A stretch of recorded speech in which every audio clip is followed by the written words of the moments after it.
The recording has begun and I am going back to the paper. Right, G? And the recording is still continuing. That's what I wanted to see. ठीक है जी. Will an increase in exports lead Sri Lanka back into economic growth? In May 2022, Sri Lanka had to admit that it was unable to pay its debts to other countries for the first time in its history. As a result, in February 2023, it was forced to obtain a loan of 3 billion US dollars from the International Monetary Fund, which is IMF. The question is now, can Sri Lanka trade its way out of trouble? We're all familiar with Sri Lanka's default. Covid के दौरान tourism कम हुआ था, कुछ और भी इनके मसले आए थे जिसकी वजह से पूरा कंट्री डिफॉल्ट कर गया, अपने लोन नहीं पे कर सका. तो उन्होंने कहा जी कि वी आर अनएबल टू पे, तो उन्होंने अपना डिफॉल्ट डिक्लेयर किया. उसे फरवरी 23 में 3 बिलियन का फर्दर लोन आईएमएफ से लेना पड़ा. अब सवाल पैदा होता है कि क्या श्रीलंका ट्रेड के थ्रू इन प्रॉब्लम से बाहर निकल सकेगा. The main problem faced by Sri Lanka for many years has been a lack of international competitiveness. इसका क्या मतलब है? उनकी एक्सपोर्ट्स ज़रा महंगी हैं और इंपोर्ट्स सस्ती हैं, तो वो इंटरनेशनल मार्केट्स में compete नहीं कर पा रहे. Despite a growth in exports between 2000 and 2018, over the same period, they fell as a share of the economy from 39% to 23% of GDP. Overall growth में एक्सपोर्ट्स हुई है 18 सालों में, 2000 से लेके 2018 तक, लेकिन as a share of GDP वो 39 से सिर्फ 23% रह गई है.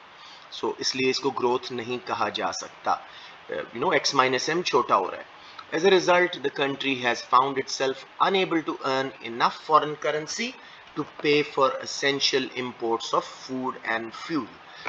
तो इसलिए उनके पास फॉरेन करेंसी कम आई, तो उनके लिए बड़ा मुश्किल हो गया इंपोर्ट करना basic necessities like food and fuel. अब श्रीलंका का बैलेंस ऑफ ट्रेड उन्होंने हमें दिया हुआ है, इस पे हम क्वेश्चन की फॉर्म में वापस आएंगे. For many years Sri Lanka has enjoyed a comparative advantage in growing and exporting tea. However, the ban on imports of fertilizers in 2021, which cut yields by a fifth, and an over-reliance on outdated methods of production have had a disastrous impact.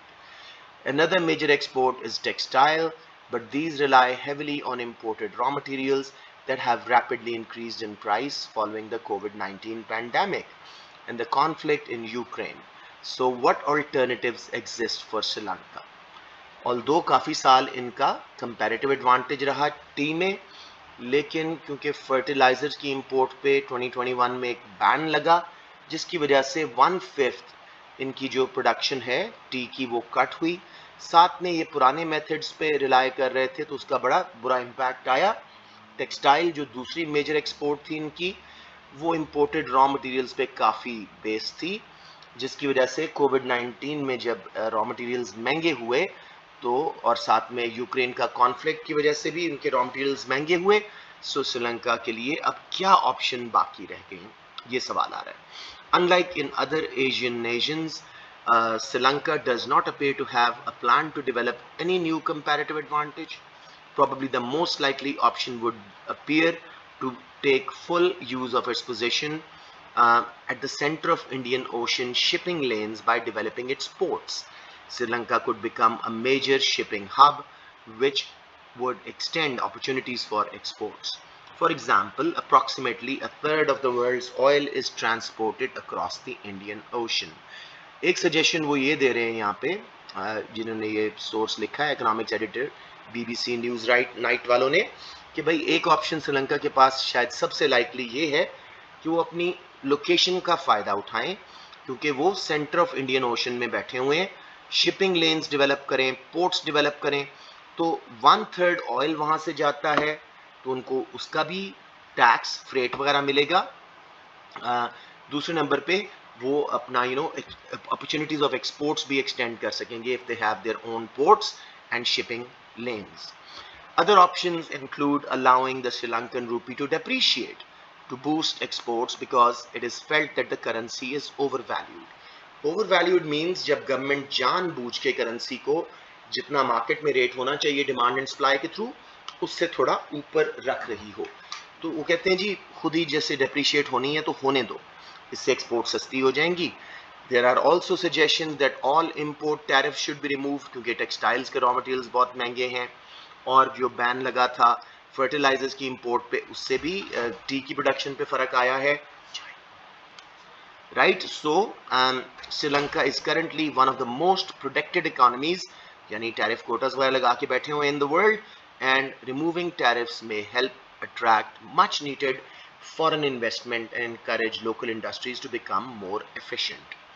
The question now is, could the introduction of these options lead Sri Lanka back into economic growth? किसी बच्चे को data में फिलहाल problem कोई आया हो? All right ji, so it sounds like you guys have understood.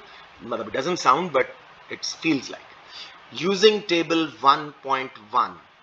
अब ये रिसेंटली मेरे एक बैच को मॉक्स में ये पेपर आया था सेक्शन ए, और काफ़ी बुरे उन्होंने आंसर किए थे, विच वाज शॉकिंग, क्योंकि अभी तक बच्चों को वो A2 के बच्चे थे, परसेंटेज चेंज कैलकुलेट करना भी नहीं आ रहा। एनीवेज आज हम इसको अच्छी तरह समझते हैं और करते हैं। Let me take out my board ताकि मैं आपको साथ साथ उसकी पूरी वर्किंग दिखा सकूं। जस्ट बच्चों P2 सेक्शन ए बहुत स्कोरिंग हो सकता है अगर आप लोग अपना कॉन्फिडेंस ज़्यादा रखें कि yes I know this subject, मैंने रिवाइज किया हुआ है और इट्स नथिंग बट इकोनॉमिक्स। हाँ, एक डेटा रियल वर्ल्ड का मुझे दिया हुआ है और उसके मुताबिक मैंने अपने आंसर्स को बस कस्टमाइज करना है, ये सोच लेके चलिएगा। अपने आप से पूछिएगा कि क्या question totally from the data है, पार्शली फ्रॉम द डेटा है, या जनरल क्वेश्चन है। अब पहले वाला question totally from the data है। टेबल 1.1 के बगैर कोई दुनिया का बड़े से बड़ा इकोनॉमिस्ट भी नहीं बता सकता कि श्रीलंका का balance of trade in goods and services between January 2022 and January 2023 क्या हुआ है। अब उसने वर्ड क्या बोला है, identify the overall trend. So don't fall in the same error कि हर महीने को हर को कंपेयर कर रहे हो, it fell, it rose, it this, ऐसा कुछ नहीं। सही टर्म्स यूज करनी है। Deficit, surplus. डेफिसिट बढ़ा है तो डेफिसिट इंक्रीज्ड कहें, सरप्लस कम हुआ है या बढ़ा है तो इंक्रीज्ड रिड्यूस्ड बोले। Improve, worsen, better, worse, positive, negative, no marks. Free का एक मार्क है जिसको बच्चे गलत वर्ड लिख के वर्सनड, improved, बेटे these are normative terms, use positive, increased, decreased, deficit, surplus, don't use positive, negative, ऐसा इकोनॉमिक्स में कोई चीज नहीं है। अब बच्चों देखो जनवरी 2022 से -858 लिखा हुआ है। अब through out the period minus minus minus चल रहा है, और जनवरी 2023 में अभी भी माइनस है। तो बताएं जी ओवरऑल इस पीरियड में श्रीलंका का balance of trade in goods and services क्या रहा है? कम ऑन, शाबाश। Deficit. Deficit, this is the right term. अब मुझे बताएं डेफिसिट डिक्रीज हुआ है ओवर द पीरियड या बढ़ा है? डिक्रीज हुआ। Decrease, you will get marks. जितने भी इस क्वेश्चन के थे आपके मार्क्स आ गए। 1 मार्क था। Deficit has reduced, has decreased, have fallen, कुछ भी पॉजिटिव स्टेटमेंट आपने बोल दी। अब अगर नेगेटिव बैलेंस लिखा और इट इंप्रूव्ड लिखा, कोई मार्क नहीं। Deficit increased. Anyone still not sure जो मैं बात कर रहा हूं कि इकोनॉमिक्स की सर्टेन टर्मिनोलॉजी है और हमने पॉजिटिव तरीके से इसको बताना है। कोई क्वेश्चन जी? अब लेट्स मूव ऑन टू, अगर ये 2 मार्क का होता तो मैं आपसे कहता परसेंटेज चेंज भी कैलकुलेट कर लो, या कितने से हुआ है, लाइक 448 से क्या ये लिखा हुआ है US मिलियन डॉलर, 448 से कम हुआ है deficit.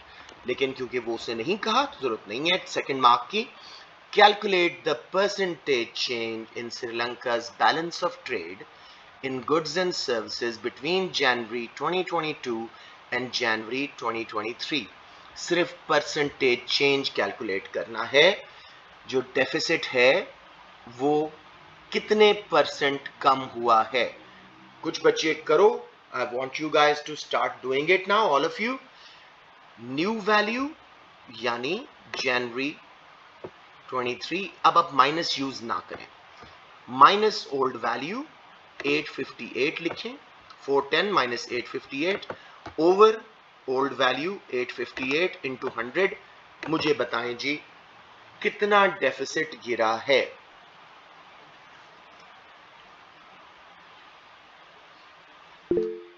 Sir, it has decreased by 52.2%. जरा ऊंचे बोलेंगी. 52.21. Yes, it fell by 52.2%. Everyone clear on that? एक दफा for my own satisfaction, क्योंकि हर साल अफसोस होता है कि A1 और A2 में आप लोग पहुंच चुके हो, स्टिल परसेंटेज चेंज कैलकुलेट करना नहीं आ रहा, जो कि सिखाया गया था आप लोगों को in class 4. So let me just charge my thing. मुझे लगता है इसका चार्ज मुका हुआ है. Let me see if it works now. थोड़ा सा इसको चार्ज होने देते हैं, मैं वापस आके आपको डेफिसिट कैलकुलेट करवाऊंगा. इसका formula new value minus old value, यानी 410 न्यू वैल्यू है माइनस 858 ओल्ड वैल्यू. जो आंसर आए divided by 858 old value into 100. 52.2%. बिल्कुल ठीक बच्चे ने बताया. Let's now go on to. ये 2 मार्क्स फ्री के आपको दे दिए उसने. अगला भी बहुत इजी है, अगर आपको basic definition of comparative advantage आती है. Explain what is meant by Sri Lanka has enjoyed a comparative advantage in growing and exporting tea. Just take about 10 seconds ताकि सब बच्चे जरा अपने माइंड को सोच सकें कि व्हाट इज कंपैरेटिव एडवांटेज.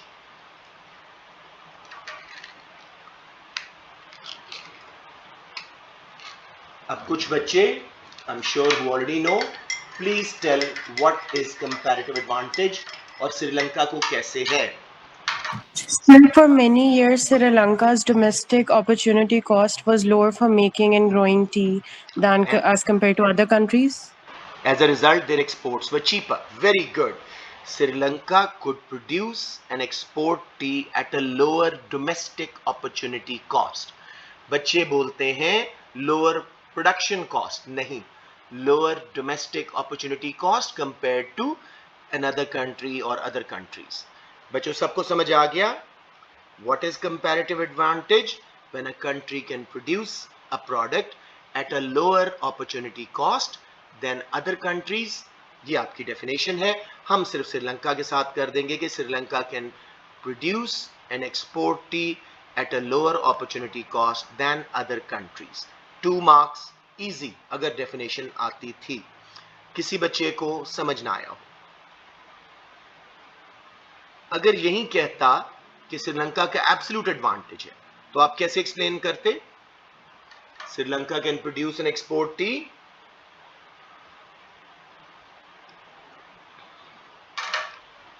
अच्छा ये देखो, अब एब्सोल्यूट भूला हुआ है बच्चों को.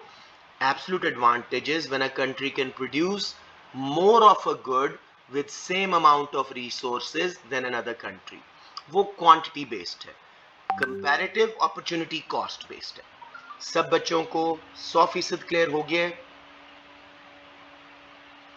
अब let's see if my board has started working. Yes, it has. Let me quickly do it ji.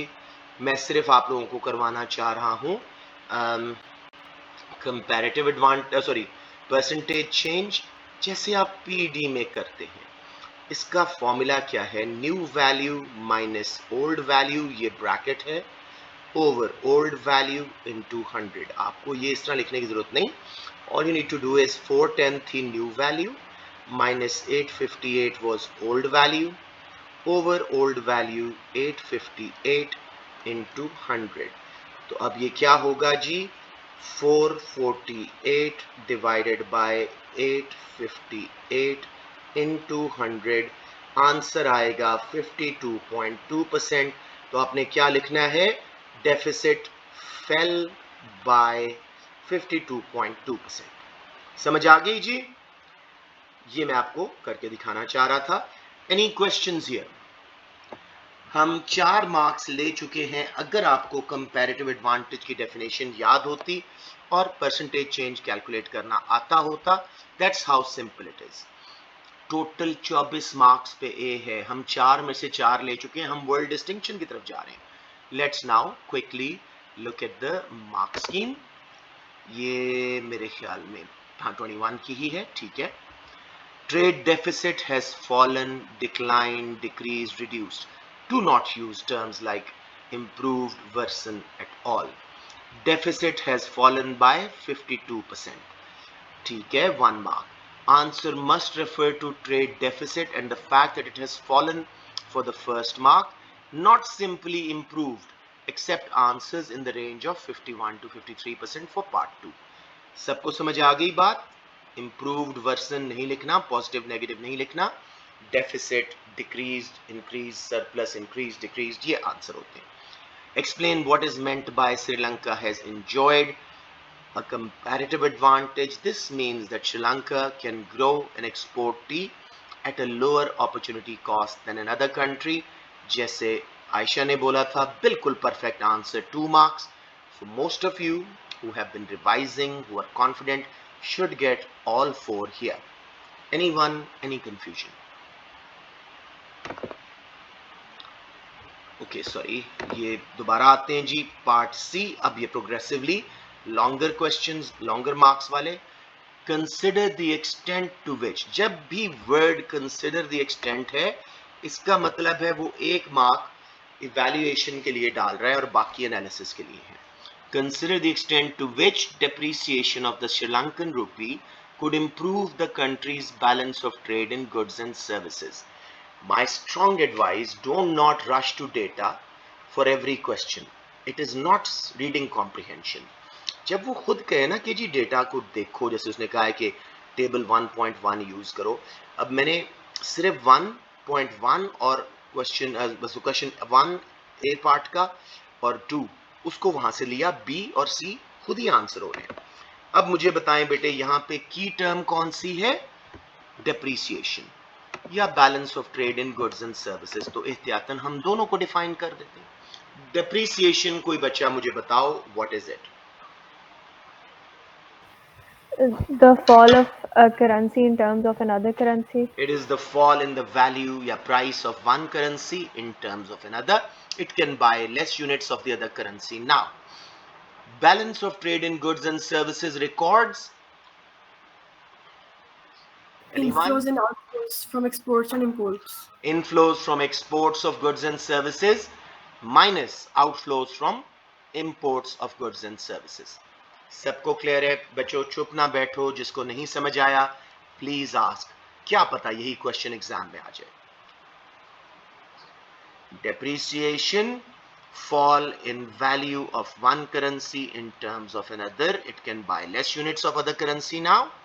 Balance of trade in goods and services means it records the inflows from exports of goods and services minus outflows of money for imports of goods and services. Enough. Let's move on. Currency depreciate हुई है, export prices पे क्या असर पड़ेगा? Export They prices will become cheaper. They will become हो जाएंगे। cheaper, more internationally competitive. Their demand should rise. Imports will become relatively Expensive. Expensive, and their demand will fall. अब आए जी, balance of trade in goods and services should improve, but extent किस चीज पे depend करता है? मैंने बड़ा लंबा आपको ये PED for lecture दिया exports and था। imports. किस पे? सॉरी दोबारा। PED for exports and PET imports. for exports and imports, बल्कि पूरा लिख दो, in short run due to signed contracts demand for exports and imports is inelastic, deficit will increase. However, in the long run, when demand becomes elastic, Marshall-Lerner condition has been met, यानी दोनों की joint demand is greater than 1 now, तब surplus में जाएगा। खैर इसमें चौथा mark कुछ बच्चे लूज कर भी जाएं, कोई मसला नहीं, बाकी 3 बहुत सिंपल थे। तो कोई क्वेश्चन यहां पे before I go to the next one? Let's just quickly look at the mark scheme as well. Why not? For a clear explanation of what is meant by a depreciation. Balance of trade को उसने define करने का नहीं कहा, लेकिन हमने एहतियातन कर दिया. For an explanation that this should lead to a fall in relative price of exports, a rise in relative price of imports, 1 mark, and the resulting impact on level of exports and imports and balance of trade. लाजमी surplus में जाने का chance है, deficit reduce होने का chance है. Evaluation, this will depend on the PED for exports and of imports with suitable explanation जो हमने short run long run की. सबको क्लियर है मेरे बच्चों? Please ask if there is any confusion. Guess not. Good. Let's move on to the next one. Now the questions will get relatively tougher. Assess whether the removal of all protectionism is likely to reduce the balance of trade deficit. अब यहां पे उसने श्रीलंका का लफ्ज भी नहीं बोला, लेकिन हमें जो डेटा में है वो भी इस्तेमाल कर सकते हैं. पहले हम जनरल बात करते हैं. अगर कोई कंट्री सारी प्रोटेक्शन हटा दे तो क्या उसका डेफिसिट इंप्रूव होने का चांस होता है? अप टू 2 मार्क्स इस पे सोचें.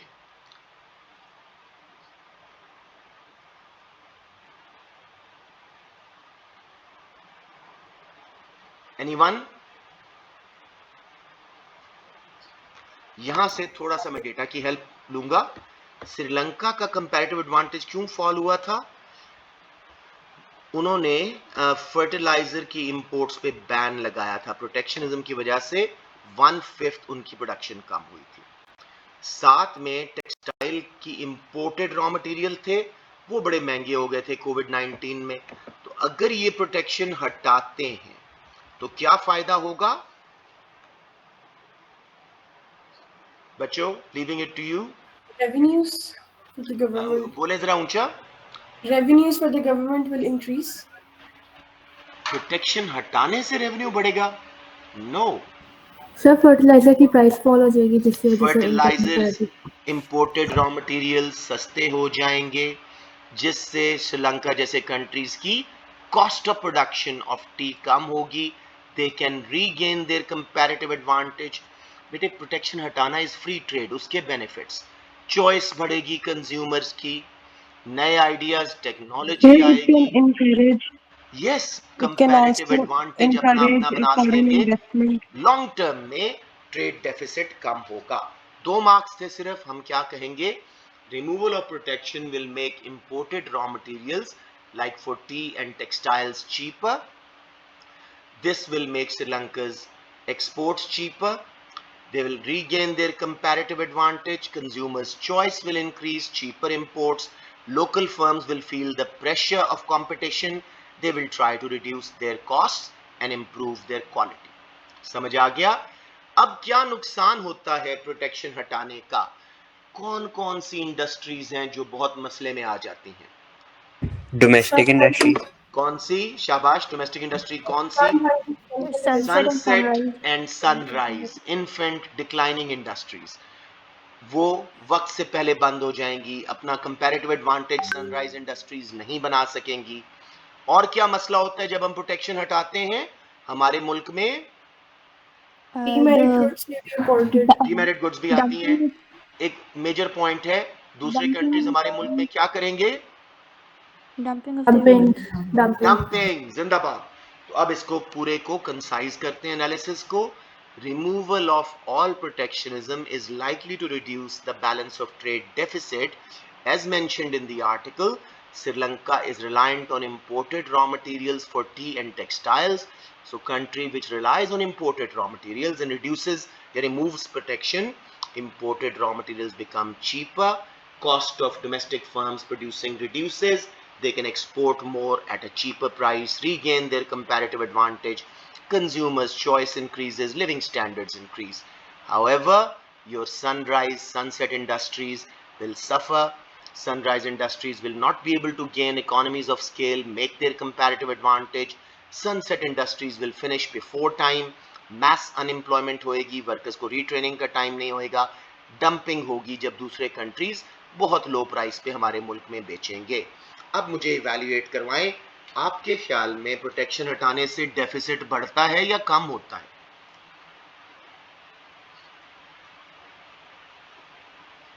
बहुत सिंपल है, मुझे बताएं. पाकिस्तान आज सारी दुनिया की गाड़ियों से प्रोटेक्शन हटा ले, सारे इंपोर्टेड कपड़ों से, हर चीज से, सेल फोन से प्रोटेक्शनिज्म हटा लो, टैरिफ कोटाज हटा दो, हमारा बैलेंस ऑफ ट्रेड डेफिसिट में जाएगा या सरप्लस में जाएगा? So it will depend on the elasticity of the deficit में जाएगा. तो इसका हम क्या बोलेंगे? Removing all protection is not necessarily a good idea for a country like Sri Lanka. Government is already short of revenues, tax revenue आना बंद हो जाएगा, ट्रेड डेफिसिट इंक्रीज होगा. अलबत्ता स्मार्टली अगर उन्होंने प्रोटेक्शन हटाई, आहिस्ता आहिस्ता अपना कंपैरेटिव एडवांटेज बना सकेंगे और फ्यूचर में ट्रेड डेफिसिट कम कर सकेंगे. सब वही क्वेश्चन जो 12 मार्क का मेरे नोट्स में है, उसी का ये 6 मार्क का आंसर था. Because you guys were a little bit confuse, ये सेक्शन ए है, you got a little bit overwhelmed. समझ आया मेरे बच्चों? sir. Any questions? Sir. जरा ऊंचा बोलें प्लीज. सर जो हम इवैल्यूएशन में हम पीईडी डिस्कस कर सकते हैं आप? हाँ बिल्कुल कर सकते हो, imports. बिल्कुल कर सकते हो. स्पेशली टैरिफ्स के ऊपर और कोटास के हवाले से बिल्कुल कर सकते हो. शाबाश. रिटेलिएशन की डिस्कशन कर सकते हो, बिल्कुल कर सकते हो. 6 मार्क्स थे तो इसलिए मैंने कहा कि बस इतना बहुत है. Anyone, any questions? I want kids to participate more. RAJs of this world, बहुत सारे बच्चे मेरे माइंड में आ रहे हैं जो क्लास में हैं, पूछ नहीं रहे, बात नहीं कर रहे. Please participate more. Do not be afraid of making a mistake now, लेस्ट you make it in your CIs. ठीक है? अब मेरे बच्चों इसकी भी मार्क स्कीम जल्दी से देख लेते हैं. To be on 100% safe side, possible advantages of retaining या not removing import tariffs: protect developing and declining industries from foreign competition, preserves level of employment, prevents dumping. Up to 2 marks. Possible advantages of removing tariffs: to remove the risk of retaliation, encourage foreign investment, lower cost, encouraging domestic industries, etc. Evaluation that considers advantages of both alternatives to reach a valid conclusion as to whether the removal of all import tariffs is likely to reduce the deficit, ensure that the analysis is clearly focused on the effect on the trade balance, accept references to forms of protectionism. जैसे एक बच्ची ने बोला अभी, क्या मैं PED की बात करूं टैरिफ्स और कोटा के हवाले से? यस, जरूर करें. एनी क्वेश्चंस जी? Everyone clear? Alright, let's move to last question. Unexpectedly बहुत इजी क्वेश्चन है. Assess the extent to which supply side policies will be able to lead Sri Lanka back into economic growth. बेटे supply side policies को define करें. 3 supply side policies लेके बताएं, साथ साथ ही उनकी लिमिटेशंस करते जाएं और आपका आंसर हो जाएगा. कौन सा बच्चा पूरा आंसर देना चाह रहा है? 1 मिनट सोच लो, मुझे बताओ ताकि मैं सुनो आप लोगों का आंसर.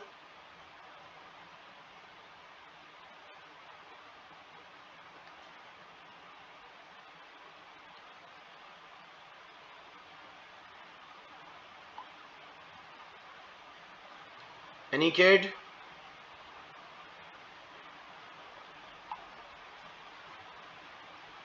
बड़ा आसान है बेटे, मैंने 12-12 मार्क के किए सप्लाई साइड पे. Just think simple.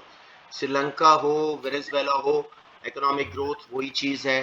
डिफाइन करें सप्लाई साइड पॉलिसीज, डिफाइन करें, फिर बताएं किस हद तक सक्सेसफुल होंगे. पहले up to 2 why would they be successful, up to 2 why would they be not successful, यानी लिमिटेशंस, एंड देन इवैल्यूएशन. जी कौन बता रहा है? Sir, can I? Yes, मेरे बेटा please. I was waiting for volunteers. Yeah. Sir, Sri Lankan government can educate and train the labor. Start with supply side policies की definition and economic growth की definition. Okay. supply side policies. These are aimed at increasing aggregate supply of goods एक and minute रुक services जाएं. through greater beautiful. She said efficiency. Aggregate supply. बच्चे खाली supply लिख देते हैं, पूरे मुल्क की सप्लाई बढ़ाने के लिए होता है. वेरी गुड, शाबाश, carry on. Economic growth is a rise in GDP over a period of time. Very good, keep on. And firstly, Sri Lankan government can educate and train labor so that they can enjoy comparative advantage in making tea once again. Very nice. Because training will raise skills and productivity, which will lead to potential economic growth. They can also provide subsidy to textile firms, which can help them buy imported raw materials and compete efficiently by reducing their cost of production. As a result, contributing to economic growth in Sri Lanka. अगर आप ऐसा However, answer CI में करा है ना आयशा, कोई जी हैरानी वाली बात नहीं होगी अगर आपकी कोई डिस्टिंक्शन आ जाए. ब्यूटिफुली डन, माशाल्लाह. आगे जी अब एक मैं और बच्चे को दे रहा हूं बिकॉज आयशा से मैं फुली सेटिस्फाइड हो गया हूं इस आंसर से. Someone else please do the down sides. Why would education and training not lead to economic growth? क्या आता है उस पे, क्या मसला होता है, कोई टाइम पीरियड की बात? Someone else. Sir, may I? Yes please go. So, however, the supply side policies do also have downsides, which includes the opportunity cost of training, which can be used in other sectors like health and education. Similarly, training the workers also takes a lot of time. Time it's also very time consuming, बहुत अच्छे, बहुत and अच्छे. there is also the risk of uh, brain drain, in which the workers may leave the country and give their beautiful, services to other places. Beautiful. As for subsidies, it also has an opportunity cost, and there may be policing costs in which the government may have to ensure that they're accurately perfect. used I for am the so proud of you taxpayers. Guys. बहुत अच्छा दोनों sides. Ayesha ने कहा जी supply side policies are those that increase aggregate supply in a country over a long run. Economic growth is rise in real GDP. It can be actual and potential. Policies that Sri Lankan government can use is educating and training their labor force. This will reduce cost of production. Labor will become more skilled and productive, which will make their tea growing, textile growing once again cheaper, and they will regain their comparative advantage. However, educated and trained labor force may leave the country for better opportunities. Brain drain. There is a lot of spending required for education and training. Sri Lankan government is already facing budget constraints. Default कर चुकी है. Lastly ji, effect will only be in long run. Subsidies का एक और बच्चे ने बताया कि subsidies में भी cost आती है, opportunity cost आती है, time लगता है, misuse हो जाती हैं, inefficiency करती. That's such easy question in that sense. अब evaluate करते हैं किस हद तक supply side policies short run में, लॉन्ग रन में इकोनॉमिक ग्रोथ लाएंगी या नहीं. I want to hear a boys voice now. Come on boys. Sir yes जी यस यस, लाउडली.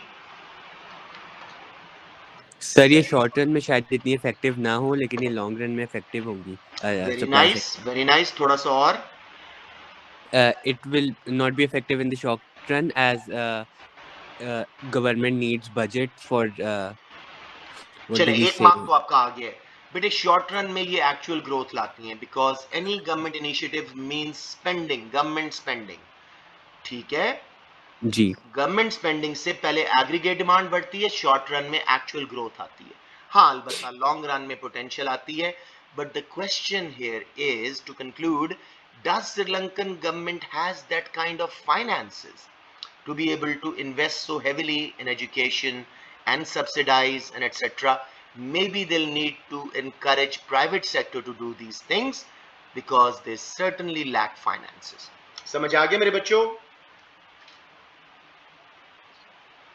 सर हम ये कह सकते हैं कि it also depends on consumer and business confidence to Excellent. invest How in Sri workers Lanka. respond to training, how consumers, economic agents की term में mind में रखें. Economic agents, consumers and producers respond to it.